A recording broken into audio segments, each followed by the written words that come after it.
విశాఖపట్నంలో గీతం భూ దోపిడీపై సిపిఎం నిరసన చేపట్టింది. ప్రస్తుతం గీతం యూనివర్సిటీ ముందు సిపిఎం తీవ్ర నిరసన వ్యక్తం చేస్తోంది. గీతం భూములను ప్రభుత్వం స్వాధీనం చేసుకోవాలని డిమాండ్ చేస్తున్నారు సిపిఎం నేతలు. జీవీఎంసీ కౌన్సిల్లో ఒక తీర్మానం పెట్టబోతున్నట్టుగా తెలుస్తోంది. 5,000 కోట్ల విలువ చేసే భూములను ఎలా గీతంకు కట్టబెడతారు అని కూటమి ప్రభుత్వంపై ఆగ్రహం వ్యక్తం చేస్తున్నారు సిపిఎం నేతలు. ప్రజల ఆస్తులకు ప్రభుత్వం రక్షణగా ఉండాలంటున్నారు. చంద్రబాబుకు బంధువు అయినంత మాత్రాన 5,000 కోట్ల విలువ చేసే భూమిని కట్టబెట్టేస్తారా అంటూ ఆగ్రహం వ్యక్తం చేశారు సిపిఎం నేతలు.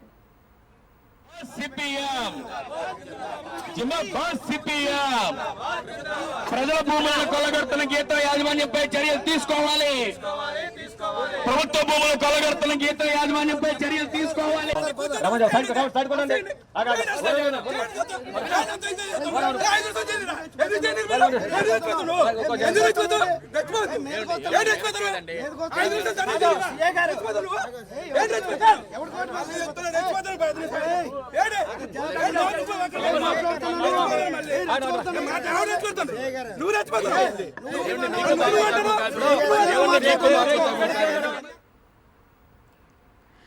యాభై 54 ఎకరాల భూమి 5,000 కోట్ల విలువ చేసే భూమి. అటువంటి భూమిని కబ్జా చేసి ఆ తర్వాత స్వాధీనం చేసుకోవాలని ప్రయత్నిస్తోంది గీతం యూనివర్సిటీ. దానికి పూర్తిగా సహాయ సహకారాలు అందిస్తోంది కూటమి ప్రభుత్వం. ప్రస్తుతం గీతం యూనివర్సిటీ ముందు ఇదే అభిప్రాయం వ్యక్తం చేస్తున్నారు సిపిఎం నేతలంతా, నిరసన తెలుపుతున్నారు.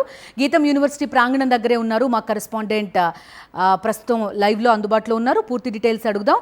నాయుడు, చెప్పండి, ఏం జరుగుతోంది? చూస్తున్నాం, మీరు కబ్జా చేయండి, ఎప్పటికో అప్పుడు మాలాంటి ప్రభుత్వం ఒకటి వస్తుంది, మేము రెగ్యులరైజ్ చేసేస్తాము, మీకు అప్పచెప్తామని చెప్పినట్టుగా ఉంది గీతం యూనివర్సిటీ ఘటన చూస్తుంటే. సిపిఎం నేతలు ఏమంటున్నారు? మీ దగ్గర ఉన్న వివరాలేంటి? బిందు, గీతం యూనివర్సిటీకి సుమారు 5,000 కోట్ల రూపాయలు విలువ చేసే 55 ఎకరాల భూమిని కేటాయించడాన్ని సిపిఎం నేతలు తీవ్రంగా ఖండిస్తున్నారు. ఈ భూమిని వెంటనే స్వాధీనం చేసుకోవాలని చెప్పి ప్రభుత్వాన్ని డిమాండ్ చేస్తున్నారు. చంద్రబాబు నాయుడు, లోకేష్ బంధువు అయినంత మాత్రాన అడ్డదారులో గీతం యూనివర్సిటీకి ఈ భూములను కేటాయిస్తారని వారంతా కూడా తమ అభిప్రాయం వ్యక్తం చేస్తున్నారు. ప్రభుత్వ భూములకి రక్షణగా ఉండాల్సిన ప్రభుత్వమే ప్రజా ఆస్తులను దుర్వినియోగం చేసే విధంగా వ్యవహరిస్తుందని చెప్పి వారంతా కూడా గీతం యూనివర్సిటీ ముందు ఆందోళన దిగారు. ఇదే అంశం మీద మనతో మాట్లాడడానికి సిపిఎం నేతలు, జగ్నేట్తో సహా మిగతా నేతలు ఉన్నారు. సార్, చెప్పండి సార్, ఈ భూ కేటాయింపును ఏ విధంగా చూస్తారు మీరు? అసలు ప్రభుత్వ ఆస్తులను వేలాది కోట్ల రూపాయల ఆ భూములను గీతం యూనివర్సిటీ కట్టబెట్టడంపై మీ అభిప్రాయం ఏంటి? ఈ రాష్ట్రంలో ప్రజల భూముల్ని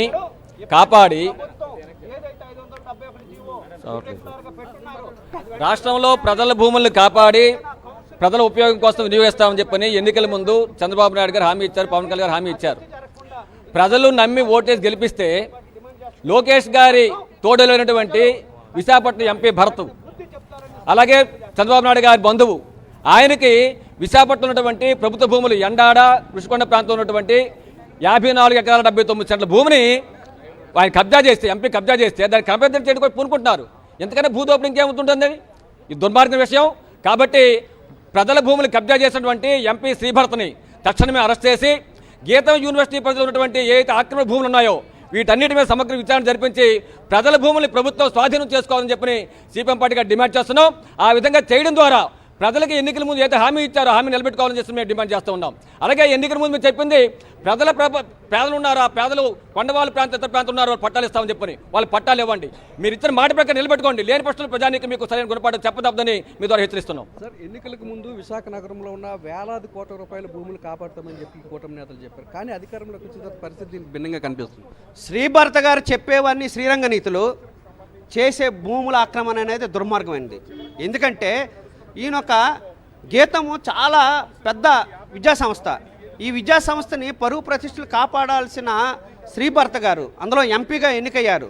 ప్రజల ఆస్తులకి కస్టోడియన్గా ఉండాలి, ట్రస్టీలుగా ఉండాలి, ప్రజలకు ఉపయోగపడే ప్రయత్నం చేయాలి. అట్లా కాకుండా ఆయన చెప్తుంది అంటే మేము ఆక్రమిస్తాం, దాన్ని రెగ్యులరైజ్ చేయండి అని చెప్తున్నారు. ఎవరైనా పేదోడు ఏదైనా ఒక 2 సెంట్ల 3 సెంట్ల భూమి ఆక్రమిస్తే ఏమని చెప్తారు? వీళ్ళు ల్యాండ్ గ్రాబింగ్ చేశారు, ప్రభుత్వ భూములు ఆక్రమించుకున్నారని కేసులు పెడతారు. మరి శ్రీభరత్ గారికి ఎందుకు పెట్టరని మేము అడుగుతున్నాం. అదే కాదు, వాళ్ళు అంతకుముందు ఏమని చెప్పారు? ఈ విశాఖపట్నంలో భూములు పరిరక్షిస్తామని చెప్పారు. మరి లోకేష్ బాబు గారు ఒక మాట ఆడతాడు, ఏమని? ప్రభుత్వ భూములు ఏవైతే ఉన్నాయో మేము 99 పైసలు కాదు ఉచితంగానే ఇస్తాం కంపెనీలు. కానీ మరి చిన్నబాబు గారు ఒక విషయం చెప్తాడు, నేను భూములు ఆక్రమిస్తాను, ఆ భూముల్ని రెగ్యులరైజ్ చేయండి అని చెప్తున్నారు. అంటే వీళ్ళిద్దరూ కూడబలుక్కొని విశాఖపట్నంలో ఉత్తరాంధ్ర భూముల్ని కబ్జా చేసే వ్యవహారం చేస్తున్నారు. ఇది సరైనది కాదు అని మేము చెప్తున్నాం. ఎందుకంటే ఇది విద్యా సంస్థ. ఎవరైనా పేదలకి ఉచితంగా విద్య కానీ వైద్యం కానీ ఇస్తా ఉన్నారా? అట్లాంటివి ఇస్తున్న సందర్భం లేదు. కాబట్టి ఇది సరైనది కాదు. ఎప్పటికైనా గీతం యూనివర్సిటీకి సంబంధించిన భూముల్ని సమగ్రమైన విచారణ జరపాలి. అట్లాగే ప్రభుత్వ భూములు ఏవైతున్నా వెంటనే ప్రభుత్వం స్వాధీనం చేసుకోవాలని సిపిఎం పార్టీ డిమాండ్ చేస్తూ ఉంది. భరత్కు 5 లక్షల మెజార్టీని విశాఖ ప్రజలకు కట్టబెడితే 5,000 ఎకరాల భూమిని దోచేస్తుంది. అదే 6-7 లక్షల మెజార్టీ కనబడితే 6-7 లక్షల కోట్ల రూపాయలు 6-7 లక్షల వేల భూములు దోచారంటారా? భరత్ గారి వ్యాఖ్యలు చాలా ఆశ్చర్యకరంగా ఉన్నాయండి. మా కంట్రోల్లోనే 54 ఎకరాల భూములు ఉన్నాయి, మా కంట్రోల్లో 2005 నుంచే ఉన్నాయి, కాబట్టి దాన్ని స్వాధీనం చేయమని, దాన్ని మాకు రెగ్యులరైజ్ చేయమని అడుగుతున్నాము అన్నారు. అంటే ప్రభుత్వ భూమిని మేము ఆక్రమించామని నిస్సిగ్గుగా ఆయన పార్లమెంట్ మెంబర్గా ఉండి చెప్తున్నారు. ఎందుకంటే అన్యాయం మరి అక్కడెక్కడ ఉండదు. మనం చూస్తున్నాం గీతం యూనివర్సిటీకి దేశంలోనే మంచి పేరుంది. ఇటువంటి భూ కబ్జాలకు పాల్పడడం వల్ల విద్యా సంస్థల తాలూకా పేరు చెడిపోద్ది తప్ప మరొకటి కాదు. అలాగే ఇంత ప్రభుత్వ భూములు ఆక్రమించి ప్రభుత్వం దగ్గర రాయితీలు పొందుతూ ఏ ఒక్క విద్యార్థి కన్నా కనీసం రాయితీ ఇస్తున్నాడా ఫీజులో అంటే ఏమీ లేదు. ఇంత పెద్ద దాంట్లో 25% బాధ్యతాయుతంగా బీఓస్ ఎవరైతే బీపీఎల్ కింద ఉన్నారో వాళ్ళందరికీ ఉచితంగా విద్య అందించాలి, 25% వాళ్ళకి, కానీ ఎవరికి అందించట్లేదు. పైపెచ్చి ఈ రోజున మేము కబ్జాలు చేస్తూ ఉన్నారంటే రేపు పొద్దున నేను ఇచ్చే సందేశం ఏంటి? ఎవరన్నా అధికారంలో ఉంటే వాళ్ళు ప్రభుత్వ భూముల్లో జెండాలు బతుకోవచ్చు, ప్రభుత్వ భూములు ఆక్రమించుకోవచ్చు, తర్వాత రెగ్యులరైజ్ చేసుకోవచ్చు అని. ఇటువంటి చట్టాలు మనం ఎక్కడ ఇంతవరకు చూడలేదు. పేదవాళ్ళు, రోడ్డు మీద వ్యాపారం చేసుకునే వాళ్ళు, తోపుడు బళ్ళు, చిరు వ్యాపారస్తులు చిన్న చిన్న గుడిసెలు వేసుకుని వాళ్ళ నివాసం ఉంటే వాళ్ళ మాత్రం కబ్జాదారుల కింద ల్యాండ్ గ్రాబింగ్ కేసులు పెట్టి అరెస్టులు చేసి జైల్లో పెడుతున్నారు. మరి ఎకరాలు ఆక్రమించుకున్న వీళ్ళకి మాత్రం రాచమర్యాదలు చేసి కౌన్సిల్లో ఎజెండా పెట్టి చర్చించి స్పెషల్ ఎజెండా పెట్టి ఆమోదిస్తారు. అంటే మేయర్గా పీలా శ్రీనివాసరావు గారికి 1 సంవత్సరం పాటు అధికారం ఇచ్చింది ఈ 54 ఎకరాలు ఆయన కట్టబెట్టడానికి. కానీ మేము మేయర్ను కూడా ప్రశ్నిస్తూ ఉన్నాం.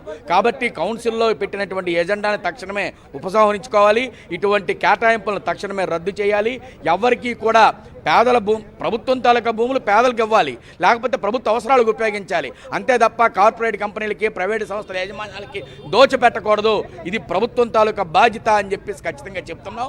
కాబట్టి ఏమాత్రం ఈ ప్రభుత్వానికి చిత్తశుద్ధి ఉన్న గీతం యాజమాన్యం ఆక్రమించిన భూముల్ని స్వాధీనం చేసుకోవాలి. శ్రీభరత్ మీద ల్యాండ్ గ్రాబింగ్ కేసు పెట్టాలని మేము డిమాండ్ చేస్తున్నాం. రానున్న రోజుల్లో మీ పోరాటం ఏ విధంగా ఉండబోతుంది? ఈరోజు రాష్ట్ర ప్రభుత్వం చూస్తే ఎక్కువ అవసరం గీతం కానుకొని ఉన్న దగ్గరే ఈరోజు ఆక్యుపై చేశారని రోడ్డు పక్కన ఆల్రెడీ షాపులన్నీ పగలగొట్టారు. మేము అడుగుతున్నాం, ఈరోజు పేదవాళ్ళు ఈరోజు తోపుడు బళ్ళ కింద లేదా చిన్న బడ్డీల కింద పెట్టుకుంటే ఈరోజు వాళ్ళు ఆక్యుపై చేశారు కాబట్టి అని చెప్పేసి పెడుతున్నారు. మరి అటువంటిది ఆక్యుపై చేసుకుంటే ఈరోజు భరత్ మీద ఎందుకు చర్యలు తీసుకోకూడదు? కాబట్టి ఇది న్యాయం డిమాండ్. అలాగే విశాఖపట్నంలో 134,000 మంది ఈరోజు పేదలు ఉన్నారని చెప్పేసి ఇదే జీవీఎంసీ ఆల్రెడీ గుర్తించింది, పేదలందరికీ ఇల్లు లేవని చెప్పేసి.